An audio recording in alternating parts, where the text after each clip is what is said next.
Uttar Pradesh constable में पूछे जाने वाले हिंदी पार्ट 1 के महत्वपूर्ण प्रश्न लिए गए हैं। हिंदी पार्ट 1 हम इसलिए कह रहे हैं क्योंकि आज से यूपी पुलिस परीक्षा के लिए 25 दिन बचे हैं और आज से ही हम इन 25 दिनों में ही आपका सारा क्वेश्चन मैथमेटिक्स और रीजनिंग को छोड़ करके, चाहे वो फिर हिंदी का हो या फिर सामान्य ज्ञान का, इन दो विषयों से हम आपका एक भी क्वेश्चन छूटने नहीं देंगे।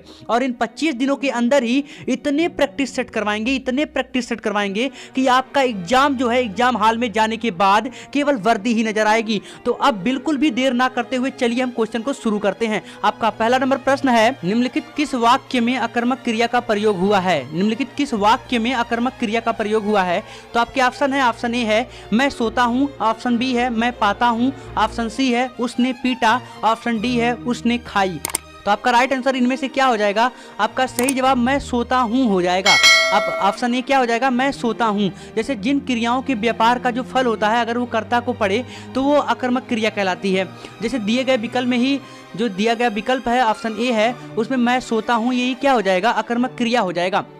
अगला नंबर प्रश्न है, माँ की बहन संबंध को बताने वाला एक सार्थक शब्द कौन सा है? माँ की बहन संबंध को बताने वाला एक सार्थक शब्द कौन सा है? तो आपके ऑप्शन है, ऑप्शन ए है चाची, ऑप्शन बी है मौसी, ऑप्शन सी है दादी, ऑप्शन डी है नानी। तो आपका राइट आंसर क्या हो जाएगा? जो माँ की बहन को बताता है, तो आपका राइट आंसर ऑप्शन बी मौसी हो जाएगा। मौसी यानी कि माँ की बहन को क्या कहते हैं? मौसी कहते हैं। इसलिए आपका राइट आंसर ऑप्शन बी सही हो जाएगा। माँ की बहन संबंध को बताने वाला एक सार्थक शब्द कौन सा हो जाएगा? मौसी हो जाएगा। अगला नंबर प्रश्न है, रस से भरा जो विग्रह का समासिक पद इनमें से कौन सा है?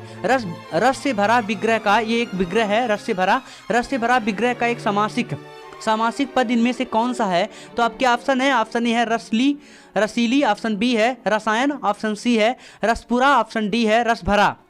तो आपका राइट आंसर क्या हो जाएगा? ऑप्शन डी रसभरा हो जाएगा। रस से भरा विग्रह का जो समासिक पद है वो रसभरा है। यह तत्पुरुष समास का ही उदाहरण है। जिस समासिक पद का प्रथम पद गौड़ और अंतिम पद प्रधान हो उसे ही तत्पुरुष समास कहते हैं। क्या कहते हैं? तत्पुरुष समास कहते हैं। आपका राइट आंसर इसमें से ऑप्शन डी क्या हो जाएगा? रसभरा हो जाएगा। अगला नंबर प्रश्न है, निम्नलिखित में समुदायवाचक विशेषण है।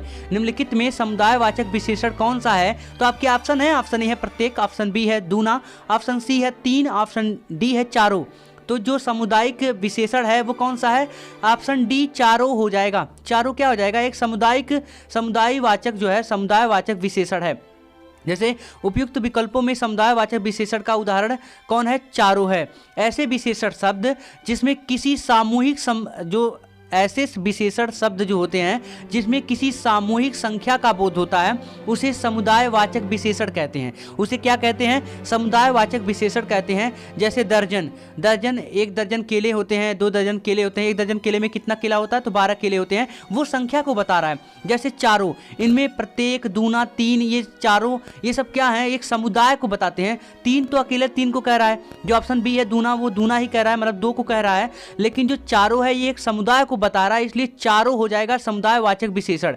तो जैसे अगर 40 है तो 40 अगर हो जाएगा तो ये क्या हो जाएगा? समुदायवाचक हो जाएगा, समुदायवाचक हो जाएगा। अगला नंबर प्रश्न है, बहुत बढ़ा चढ़ाकर कही गई उक्ति वाक्यांश के लिए एक सार्थक शब्द चुनिए।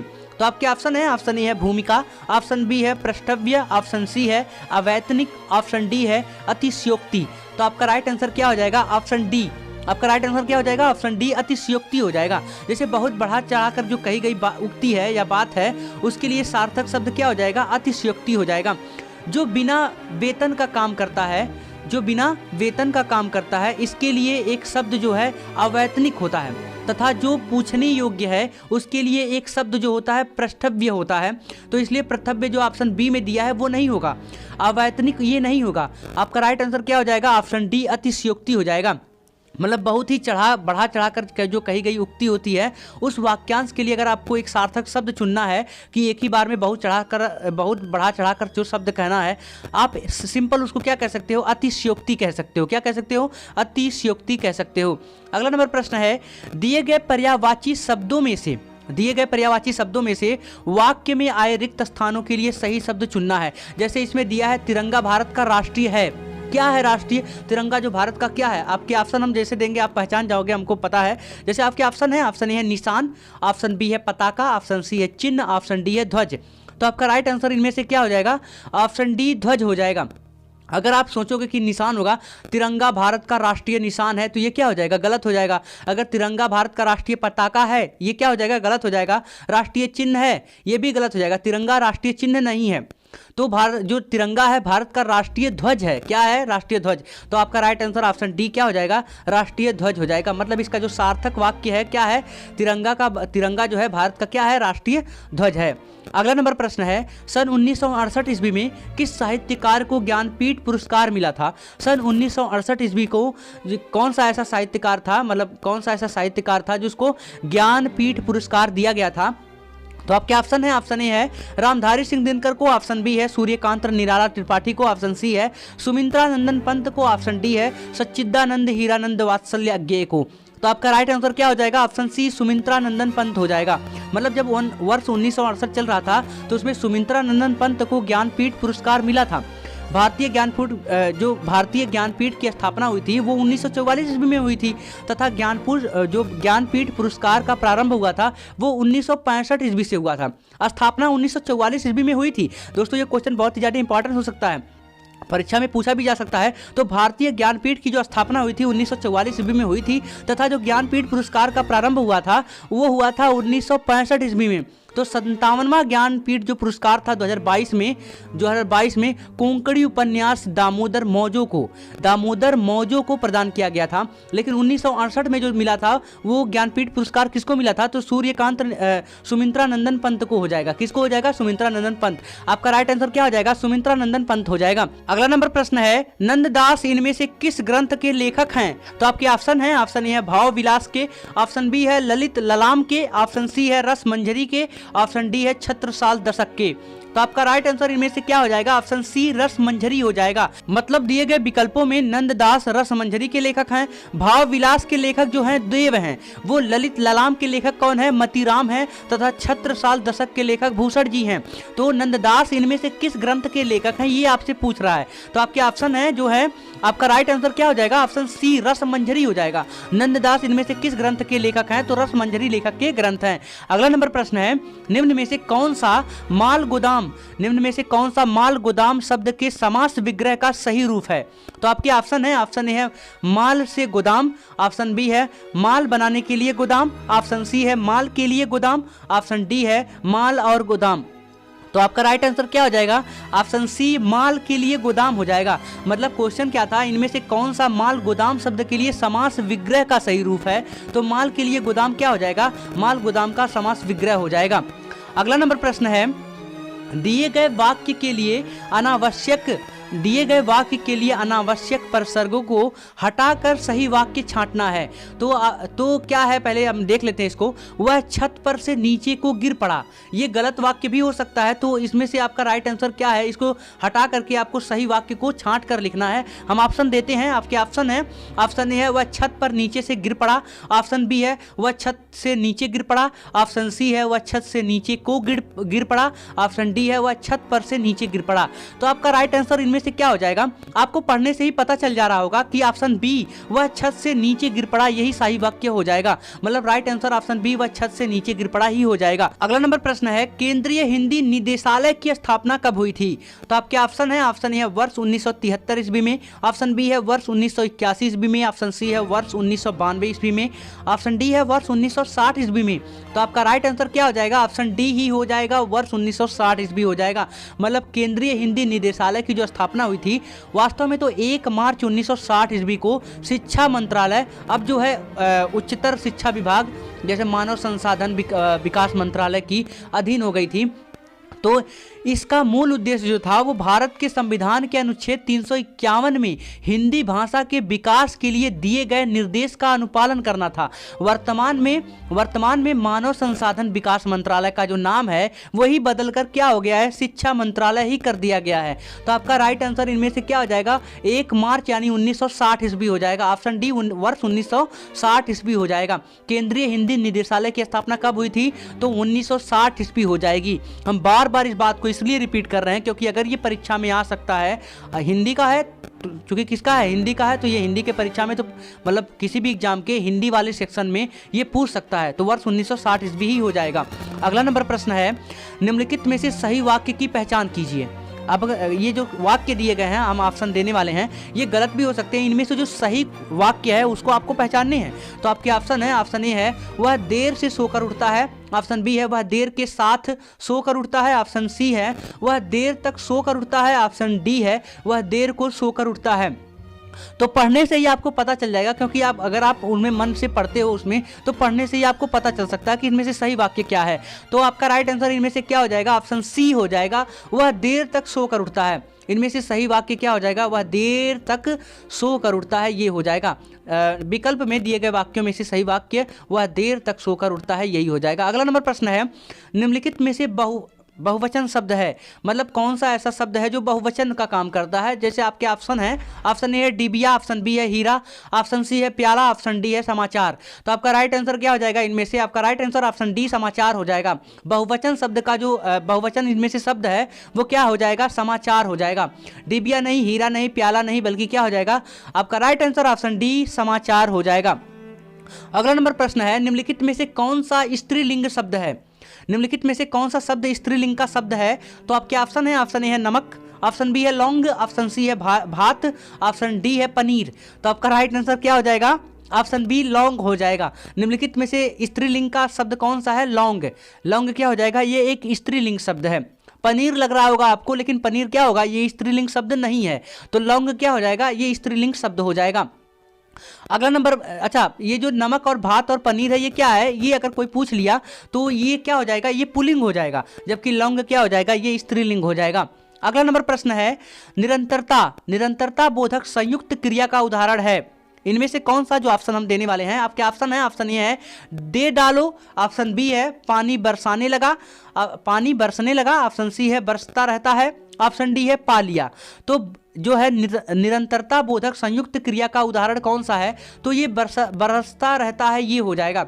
उपयुक्त विकल्पों में से जो हो जाएगा बरसता रहता है संयुक्त क्रिया का उदाहरण है। जो क्रिया किसी क्रिया अथवा संयंत्र शब्द के साथ दूसरी क्रिया का योग करने से बनती है, मतलब जो क्रिया किसी क्रिया अथवा संयादी शब्द के साथ दूसरी क्रिया का योग करने से बनती है, उसे ही संयुक्त क्रिया कहते हैं।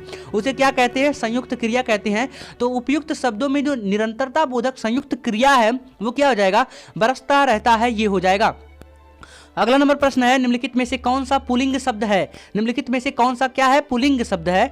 तो आपके ऑप्शन है, ऑप्शन ए है गिलहरी, ऑप्शन बी है कोयल, ऑप्शन सी है खटमल, ऑप्शन डी है मक्खी।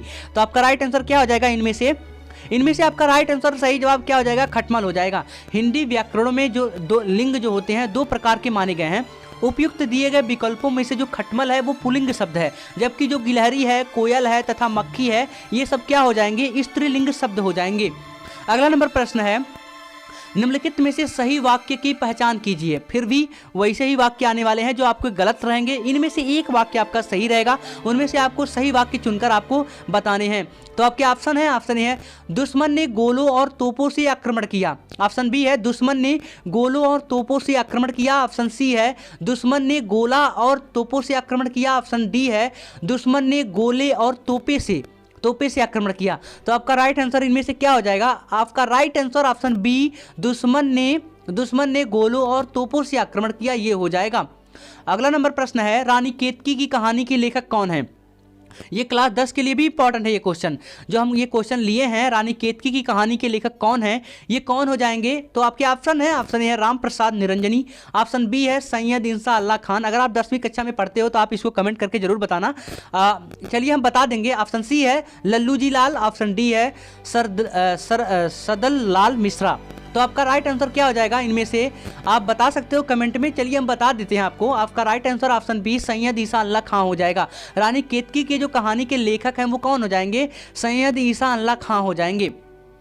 अगला नंबर जो प्रश्न है, अगला नंबर प्रश्न है, जिसके द्वारा कर्ता कोई काम करता है, जिसके द्वारा कर्ता क्या होता है, कोई काम करता है, उसे क्या कहा जाता है, उसे क्या कहा जाता है। तो आपके ऑप्शन है, ऑप्शन ए है कर्म कहा जाता है, ऑप्शन बी है करण, ऑप्शन सी है संप्रदान, ऑप्शन डी है अपादान। तो आपका राइट आंसर क्या हो जाएगा, ऑप्शन बी हो जाएगा, करण हो जाएगा। क्या हो जाएगा, करण हो जाएगा। जिस संज्ञा से क्रिया पूरी की जाती है अथवा जिसके द्वारा कोई काम करता है जिसके द्वारा जो है कर्ता कोई काम करता है उसे करण कारक कहते हैं। उसे क्या कहते हैं? करण कारक कहते हैं। हिंदी में कारक जो होते हैं वो 8 प्रकार के होते हैं, जैसे कर्ता हो गया, कर्म हो गया, करण हो गया, संप्रदान हो गया, अपादान हो गया, संबंध, अधिकरण तथा संबोधन। ये 8 प्रकार होते हैं। हिंदी में जो कारक होते हैं वो कितने प्रकार के होते हैं? 8 प्रकार के होते हैं। इनका एक बार आपसे नाम सुन लीजिए, शायद आप भूल सकते हैं। जैसे कर्ता हो गया, कर्म हो गया, करण हो गया, संप्रदान हो गया, अपादान हो गया, संबंध हो गया, अधिकरण हो गया एवं संबोधन हो गया। ये 8 कारक हैं। तो अच्छा, जो ये क्वेश्चन था जिसके द्वारा कर्ता कोई काम करता है उसे क्या कहते हैं? तो इसको करण कहते हैं। क्या कहते हैं? आपका राइट आंसर ऑप्शन बी करण हो जाएगा। नेक्स्ट नंबर क्वेश्चन है, कुंवर नारायण को ज्ञानपीठ पुरस्कार किस वर्ष प्रदान किया गया था? तो आपके ऑप्शन है, ऑप्शन ए है वर्ष 2003 में, ऑप्शन बी है वर्ष 2005 में, ऑप्शन सी है वर्ष 2001 में, ऑप्शन डी है वर्ष 2007 में। तो आपका राइट आंसर इनमें से क्या हो जाएगा? ऑप्शन बी हो जाएगा, वर्ष 2005 में हो जाएगा। जैसे वर्ष 2005 का जो हिंदी में ज्ञानपीठ पुरस्कार जो दिया गया था वो कुंवर नारायण को प्रदान किया गया था। सर्वप्रथम जो है वर्ष 1965 ईस्वी में मलयालम भाषा का ज्ञानपीठ पुरस्कार जो दिया गया था वो गोविंद शंकर कुरूप को प्रदान किया गया था। गोविंद शंकर कुरूप को क्या किया गया था? प्रदान किया गया था। हिंदी भाषा के लिए सर्वप्रथम पुरस्कार वर्ष 1968 ईस्वी में सुमित्रा नंदन पंत को ही प्रदान किया गया था। भारतीय संविधान की 8वीं अनुसूची में परिगणित 22 भाषाओं में यह पुरस्कार क्या हुआ था? प्रदान किया गया था। लेकिन जो है कुंवर नारायण को ज्ञानपीठ पुरस्कार किस वर्ष दिया गया था? तो वर्ष 2005 में कुंवर नारायण को क्या दिया गया था? ज्ञानपीठ पुरस्कार दिया गया था। अगला नंबर प्रश्न है, निम्नलिखित में से कौन सा कामदेव का पर्यायवाची शब्द नहीं है? कामदेव का पर्यायवाची शब्द नहीं है। ये दोस्तों कई बार परीक्षाओं में पूछा गया है, तो ये क्वेश्चन परीक्षा की दृष्टि से भी इंपॉर्टेंट है, आप लोग इसको मिस मत करना। आपके ऑप्शन है, ऑप्शन ए है मनोज। कामदेव का जो पर्यायवाची शब्द है आपको बताने हैं। कामदेव का पर्यायवाची जो शब्द है इनमें से कौन सा नहीं है ये आपको बताने हैं। तो आपके ऑप्शन है, ऑप्शन ए है मनोज, ऑप्शन बी है अंगद, अनंग, ऑप्शन सी है ममंथ, ऑप्शन डी है निलय। तो आपका राइट आंसर क्या हो जाएगा? आपका सही जवाब ऑप्शन डी निलय हो जाएगा। कामदेव का जो पर्यायवाची शब्द नहीं है वो निलय है, यानी मनोज है, अनंग है, ममंथ है, लेकिन जो निलय है ये कामदेव का पर्यायवाची शब्द नहीं है। कामदेव का जो पर्यायवाची शब्द अनंग होता है, कंदर्प भी होता है, मदन भी होता है, ममंथ भी होता है, अदेय भी होता है, मार, रतिपति, मनोज आदि ये सब क्या होते हैं? ये सब जो होते हैं कामदेव के ही पर्यायवाची शब्द होते हैं। लेकिन जो निलय है, धाम है, निवास है, भवन है, निकेतन है, सदन है आदि जो होते हैं ये घर के पर्यायवाची शब्द होते हैं। इसलिए निलय जो होगा वो कामदेव का पर्यायवाची शब्द नहीं होगा, कामदेव का पर्यायवाची शब्द नहीं होगा। तो अगला नंबर प्रश्न है, नेक्स्ट नंबर क्वेश्चन है, हिंदी अकादमी सलाखा सम्मान का पुरस्कार राशि है कितना है? मतलब इसमें कितना पुरस्कार दिया जाता है? हिंदी अकादमी सलाखा सम्मान का जो पुरस्कार है इनमें कितना दिया जाता है? तो आपके ऑप्शन है, ऑप्शन ए है 1 लाख, ऑप्शन बी है 3 लाख, ये सब भारतीय रुपया है, ऑप्शन सी है 50,000, ऑप्शन डी है 5 लाख। तो आपका राइट आंसर क्या हो जाएगा? ऑप्शन डी हो जाएगा, 5 लाख हो जाएगा। हिंदी अकादमी की ओर से जो प्रदान किया जाने वाला सलाखा सम्मान सर्वोच्च सम्मान है, इस सम्मान की जो राशि है वो कितना है? 5 लाख रुपया है।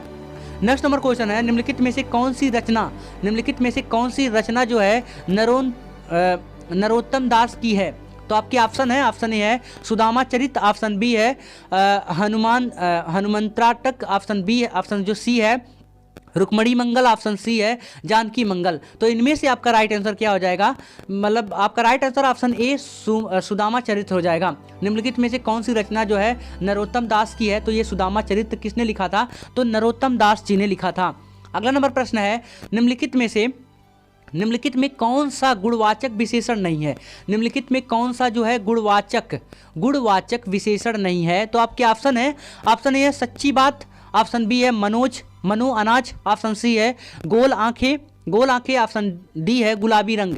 तो आपका राइट आंसर इनमें से क्या हो जाएगा? ऑप्शन बी मनु अनाज हो जाएगा। ये गुणवाचक विशेषण नहीं है।